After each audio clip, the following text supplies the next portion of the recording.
Hello and welcome to a new video. Today we'll be finally tackling something I've been meaning to do on this channel for the past, honestly, 4 months now.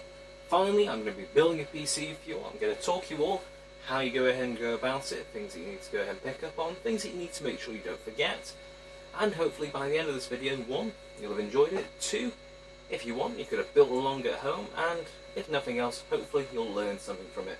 Anyway, let's get on with it.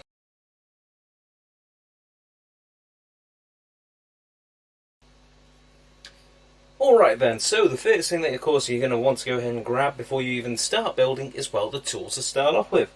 So first things first, you're going to need a screwdriver, a different bit for a screwdriver. When you're starting, you probably want to make sure that you've got a flathead and a Phillips, mainly because most things will use them. Moving on, you'll want some sort of long flat tool that you can go ahead and use to pry at things if you need to. I'll explain why you'll need this later, and no, this isn't sharp. Just a little letter opener I got as a toy. Sadly, I'm using this until my iFixit kit arrives. Anyway, next up you want some needle nose pliers, some cable cutters. These are great for cutting any zip ties that you may end up using. And speaking of those, you'll want big back of zip ties so you can go ahead and tie everything down once you've gone ahead and cabled everything up. You'll want some thermal compound. You'll also want some rowing alcohol, so if you spill any of this, you make a mistake, or you just get a really bad application, you can clean it up. And of course, you can't do that without something to wipe it away with. Alright, so that's the tools. I guess we better move on to the first part. Alright, so we've got all the tools. You want to go ahead and start building, right? Wrong. First things first, before you even touch any components, make sure that you are grounded. Now, if you don't have one of those fancy dandy little static bracelets that you can go ahead and plug into the wall to go ahead and discharge, the cool thing that I picked up on is if you go ahead and get your power supply, doesn't have to be plugged into anything, just plug it into the wall and just go ahead and tap at it every once in a while. Because it's got a path to ground, it will go ahead and ground yourself and remove any static buildup. So that's what we're going to do first. Right, so now that we've got ahead and sorted out and make sure that we're not any static problems, first thing that you want to do before you build anything inside the PC is you want to test everything outside to make sure that it works first. Because if you've got to go ahead and RMA a component, it's better to know that before you've gone ahead and plugged it in, screwed it down, and all the other thing. If it's the motherboard, for example, you don't want to go ahead and build the entire PC and then have to take the motherboard out, because it means essentially removing every single part to do that. Yeah, and even still, it's easier if you go ahead and build it outside first. So let's go ahead and grab the motherboard, get started on that, and see how it goes. Alright, so we've got our motherboard here. So just got a quick rundown before we go ahead and start everything. This is your CPU socket. So when you've got your big fancy CPU that probably costs you an arm and a leg to get, that goes in there. These are your DIMM slots. When you're inserting DIMM, if you've only got one RAM, one stick of RAM, so that's one DIMM, you put it into slot 2, which is this one. If you've got 2, you put it into the second one as well. And of course, if you have 4 DIMM slots and you've got 4 sticks of RAM, then you just fill in each one. But make sure that if they are, say, you've bought 2 sets of 2, you want to make sure the pairs are in, well, every other one. That way that you can go ahead and get dual channel, which I'll get into another time, but it'll give you a bit of extra performance. So we're going to start off then with doing the RAM, because that'll be a bit easier. So we're going to go ahead and undo all of these RAM clips. Let's grab our first stick of RAM. We're going to go ahead and slide it in. Okay, and then we're going to go ahead and push down until we hear sort of crunchy pop like that. See how they've gone ahead and both snapped up? You want to make sure that you can't see any of the contacts underneath the RAM once you've done that.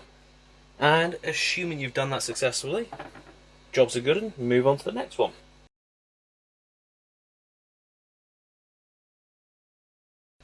Now, like I was saying earlier, just to reiterate my point, if you've only got 2 sticks or 1 stick, then it should look something either like that for 2, so it'll be slots 2 and 4 that you populate,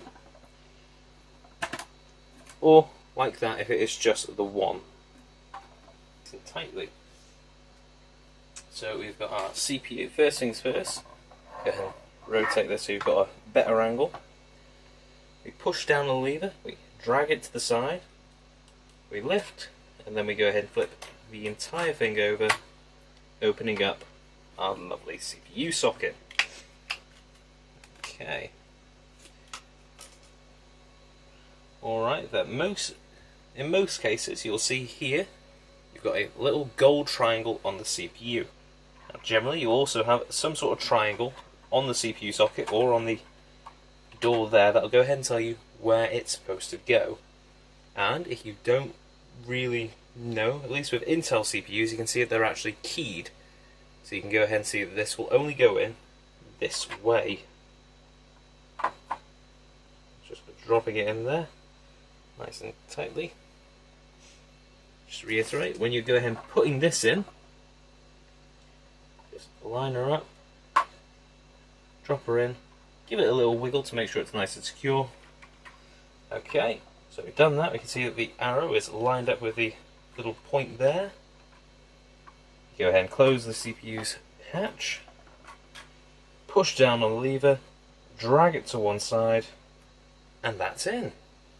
Okay, so I've grabbed all the parts. What we're going to start off with then is mounting our CPU cooler. So what I've got here is I've got a Noctua HD15, so it's my main editing grade, so I want it to be good. First thing is, you want to make sure that you put the back plate on. Just line this one up with the 4 holes. Drop it down carefully.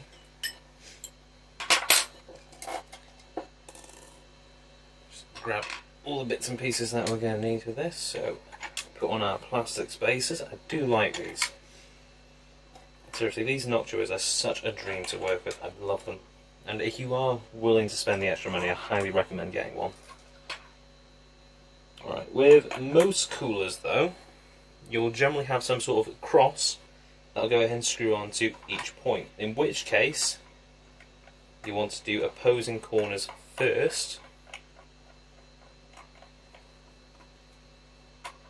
just to go ahead and get it on there so it's nice and flat.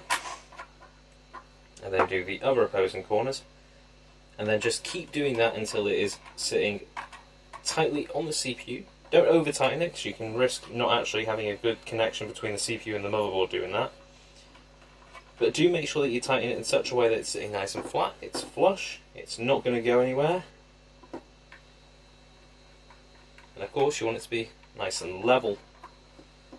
Especially when you have those and you go ahead and, I don't know, screw it down so it sits like that or like that. Generally speaking, the opposite side, which of course it's away from, that's going to have worse cooling, and in some cases it can actually go ahead and mean that you can have something like a 20-30 degree difference between this side of the CPU and this side. You know, not the kind of thing that you want. But anyway, so we've got that on there mostly. Give that a tighten up with a screwdriver before we put it in. We have got the heatsink itself, so this one we're just going to line up these 2 posts with here. Okay, we're going to go ahead and screw it down. Once this one isn't across, you still want to go ahead and make sure you screw it down evenly. And I want to go ahead and change the bit because this is a Phillips, not a flathead. Okay, but yeah, you want to make sure that you always go ahead and put it down evenly. And as you may have noticed, I didn't put any thermal paste on. That's because this is a pain to work with and I'm going to be taking it off. But if you've got a smaller one that's easier to work around, you can generally leave it on at this point. And I will go ahead and insert a clip, hopefully before now. And now, for thermal paste application time. So, allow that so you can see what we're doing. So we're going to remove our cap. I don't believe I've used this one yet either. Okay, so there we go. Don't need much, you need about a grain of rice.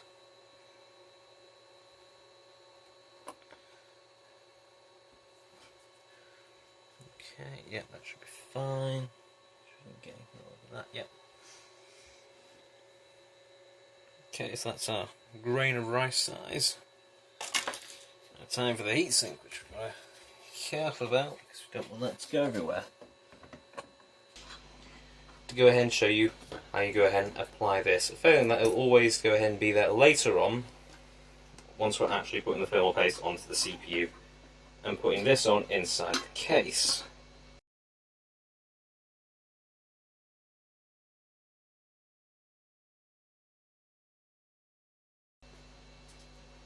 After that, you'll want your fans.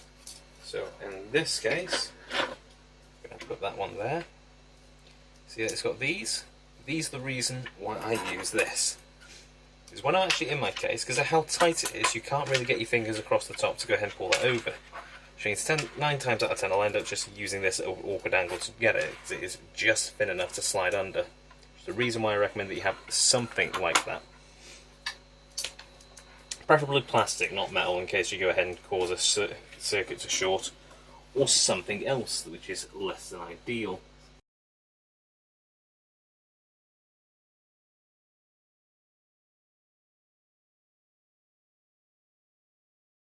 Right, for me, because of my setup, I have to use a Wi-Fi card, because I don't really have access to the internet from here via Ethernet.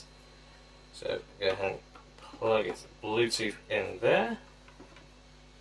Do a sort of rough job of cable managing along here.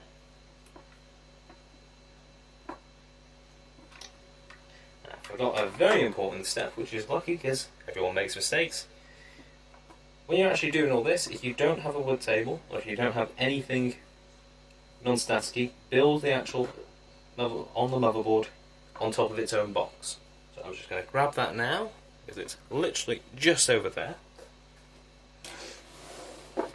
And so with the graphics card, you see how each one of these has got one of these brackets. These are your PCIe brackets. They're keyed, so they slot into something. But it also does mean that you can't really do this on a perfectly flat surface. So, that being done, so that's our graphics card slot. We're going to put it into this one, because the graphics card is going to hang over that for me. Just go ahead and cable manage a little bit. You're in there, that's fine, that is fine. Okay, do it that way, so out the way. Do our main one. So it's a GTX 1080. This is my main card for editing and work. So when you put these long slots, they have this little clip on the end of it. This is to lock it. Oh, get to that one so you can see. This is to lock it into place when you're actually putting it down. These lock it into place. So when you're putting these in, you want to make sure that these are in the down position. You can go ahead and tell they will click. Now if they keep pushing them down, they don't make a click, that means it's probably down. But if you're unsure, give it a lift up. If it clicks forwards, okay, you've locked it. Unlock it, push it back down. Then you just want to line up this with the slots, because it should just slide straight in once you've got it in position. Come on, and make sure that it's in. Yep, that's in. That's perfectly fine. Other graphics card, it's a GT 1030. I use this one to go ahead and run a couple of extra screens, and that is every component plugged into the motherboard ready. Okay, on the motherboard you've got two connectors. You've got this, which is your 24 pin, and over in the top left, for me at least, it's not always going to be here, but sometimes it will be, you've got your EPS connector. So that one is the one that powers your CPU. That one is what powers pretty much everything else on the motherboard. So, I'm going to grab our 24 pin. It's not always a 24 pin, it can be a 20 pin, and in some Lenovo's it can actually be a 10 pin, which is an absolute nightmare, but oh well. So you can see here, you've got our 24 pin connector. If you only need a 20 pin, oh, this one doesn't have it. In most cases, if you only need a 20 pin, you will actually have an option to go ahead and break off the 10. So it'll just slide forwards or slide backwards, and it will go ahead and turn into a 20 pin for you, but because we haven't got that option, doesn't matter. And even still, you can generally just go ahead and plug this in with a bit of an overhang most of the time. Don't recommend it, but you can if you need to. So we're going to plug that in. You'll know when it's in because of course the clip on it, which is here, will of course be nicely depressed into that. Move around here so you can see what we're doing. Okay, so that there is our EPS connector. Again, we're going to do the same thing. Going to plug you into there. That's nice and firm. Alright, and the only thing left to do is really plug in the graphics cards.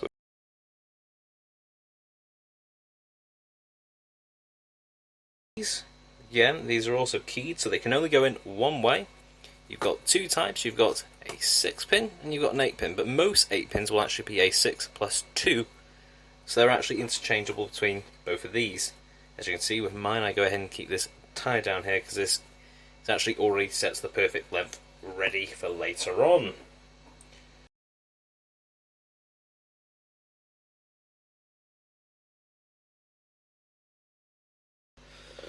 Right. Now you see here, we have got a load of little connectors on the bottom. You've got these, which are JFP2 and JFP1 on this board. Now, you can see that it's actually got a nice little legend here for you to go ahead and tell you what's what, which is particularly useful when you're actually plugging everything in, from the case. So you can see that over there you've got your power LED, your hard drive LED, your reset switch, one which is more than likely either a neutral or a ground, and then you've got your power switch. So, just make sure, this is definitely off. In that case, what you do is you take, get this in the front, you take the tip of your screwdriver and you just go ahead and jump these two, which are the power switch, just by putting the screwdriver across them like that. Alright then, so we've got our casing here all nice and clean. As you can see, this isn't this is a beginner's guide. We're not really going to be going over how you install these. So generally most cases will have them pre-installed.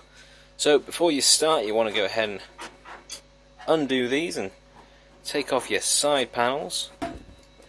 So first things first, before you even put your motherboard in, you want to make sure that you get the area ready. So stuff like this is your I/O backplate. This is what goes behind your motherboard to go ahead and keep dust out.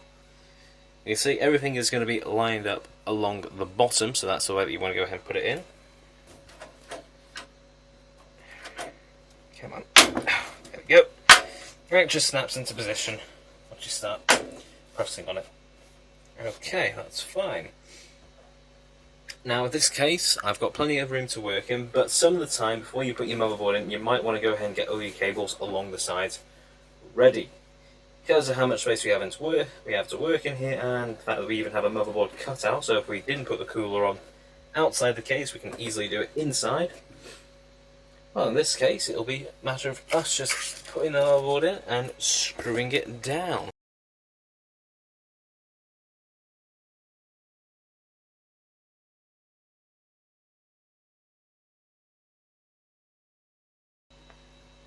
Make sure that's fine.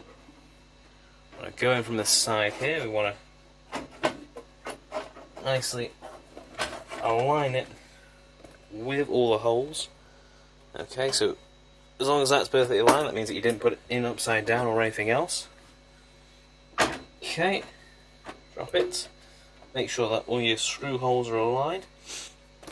Now with this NZXT case, it's got a nice little feature, because here you've got a nice little nubbin on the middle where the normal screw hole would generally have a screw to screw down onto.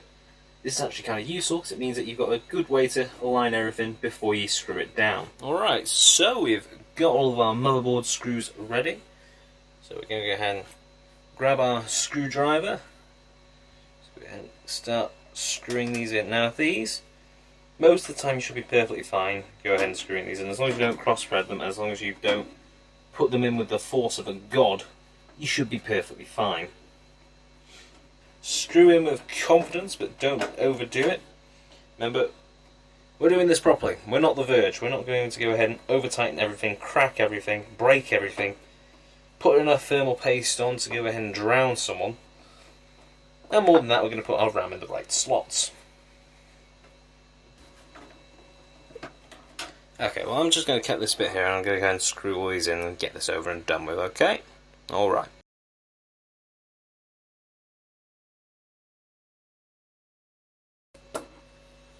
Okay, so we've done all of our motherboard screws, so we've got all the screws along here.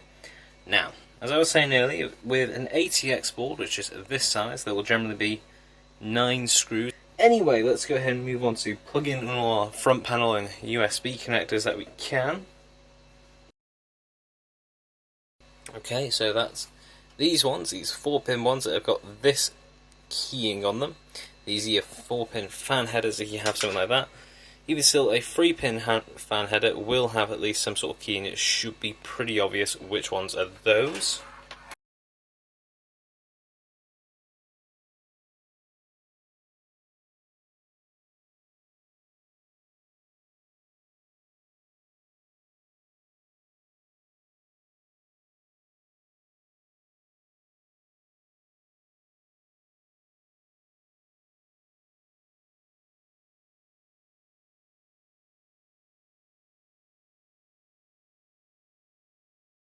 Now for the USB 3.0, this thing you have to be careful with, because most of these, the USB 3.0 socket will be facing vertically.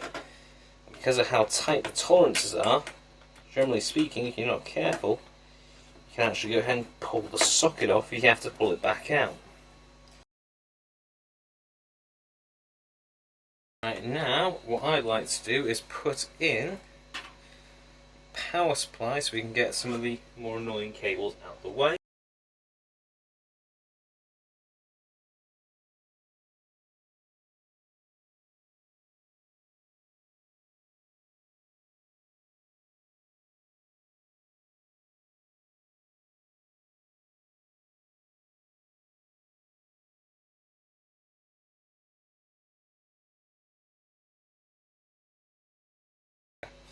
Alright, so we've got a power supply here.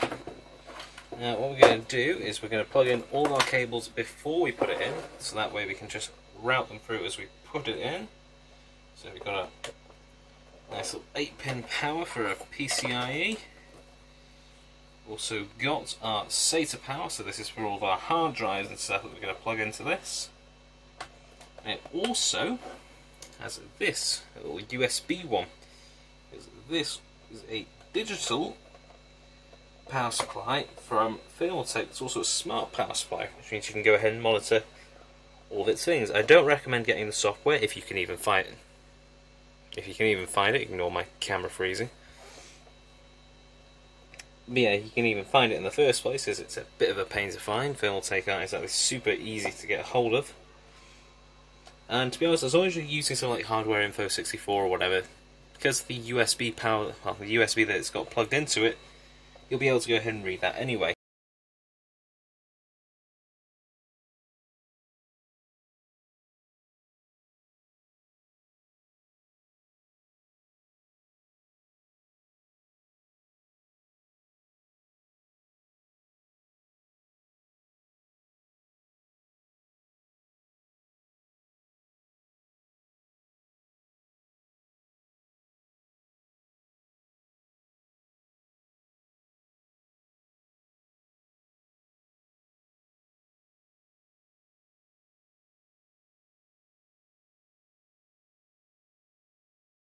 I believe so. So what we're going to do next is we're going to go ahead and pass through and drop a screwdriver. I would have thought of Linus. Go ahead and pass through our EPS connector first, because this one's harder to get to with where mine is. Okay, so we're going to grab this, pass it through the top there. Gonna undo this nice little cable management route, and we'll use this in a bit.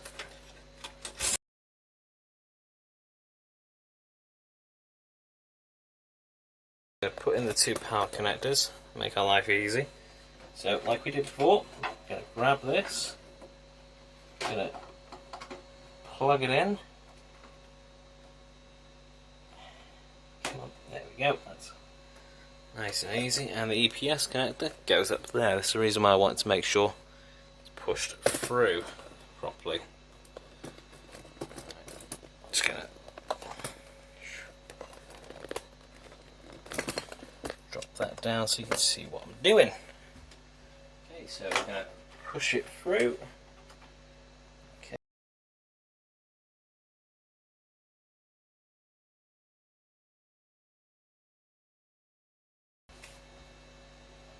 Okay, what we're going to do now is go ahead and plug in the hard drive. So I'll get the hard drive cage, I'll show you how it is done on this one, and we will continue.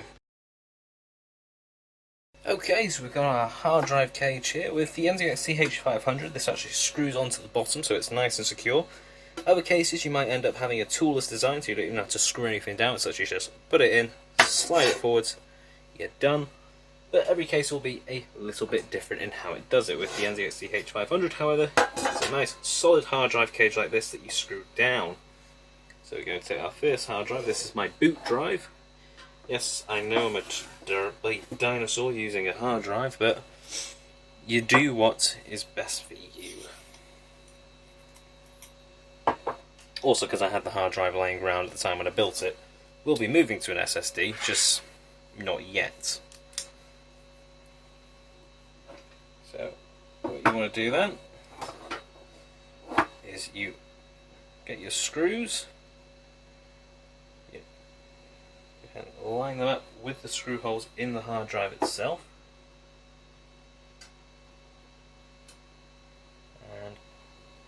and cross thread.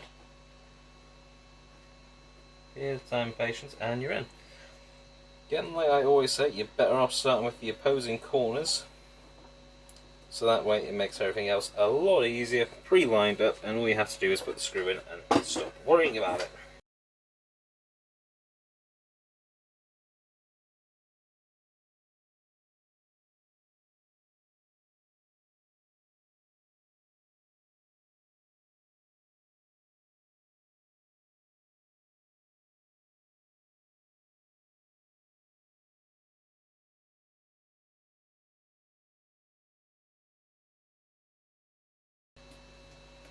Okay, that's the last one. There we go, that is what our hard drive cage looks like. So, just go ahead and put this to one side ready.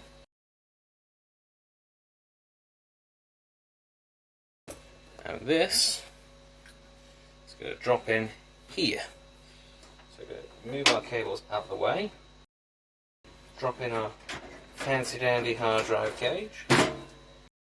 So the way this works, it's got a sort of rail system so you can slide it left and right or whatever.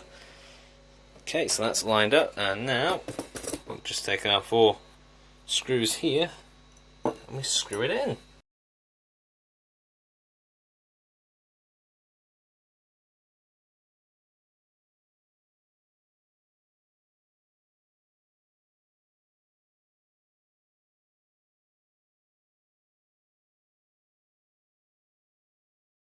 Alright, so next we're going to go ahead and do all our cables, do a bit of cable management, and then we should be ready for, well, almost finishing up.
Alright, so that's all the cable management done. What we're going to do now is we're going to go ahead and install the CPU cooler.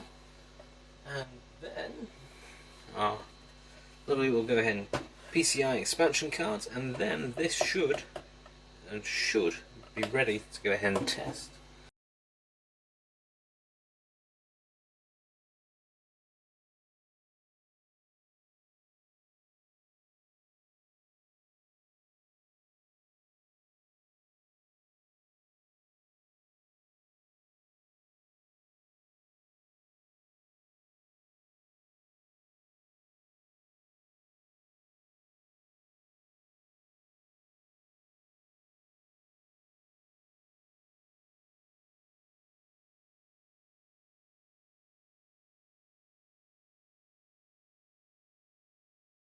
Pull you off to one side. Okay, just got to do the expansion cards now.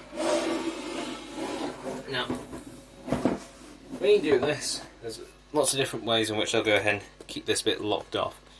On this NZXT H500, it's got a little hatch like that, which you just undo those two and it'll slide along a rail.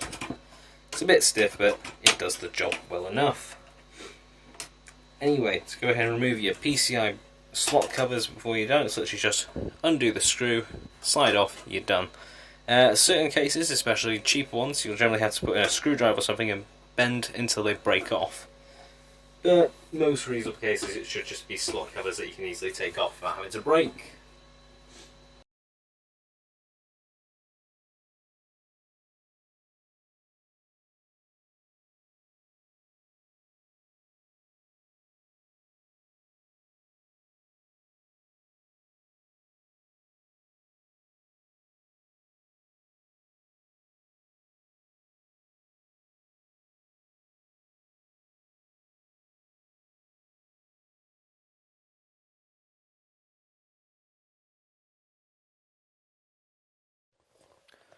Okay, moment of truth. Did I build it correctly?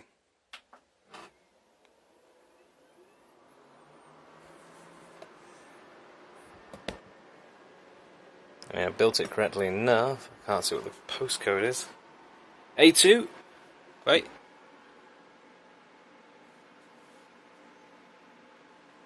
Come on.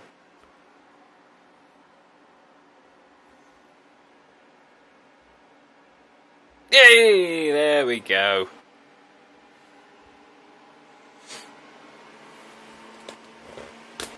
Right, I'm going to put you down to one side.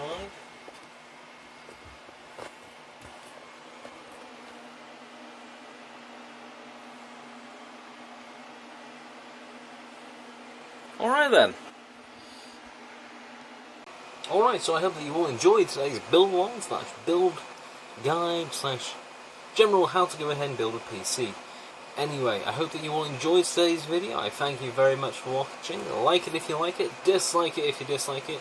Any thoughts or questions, leave them in the comment below. Don't forget to check out my Facebook and Twitch page for more upcoming news from me, the 117th Con. Don't forget to subscribe and hit that notification bell for more content coming from me, the 117th Con.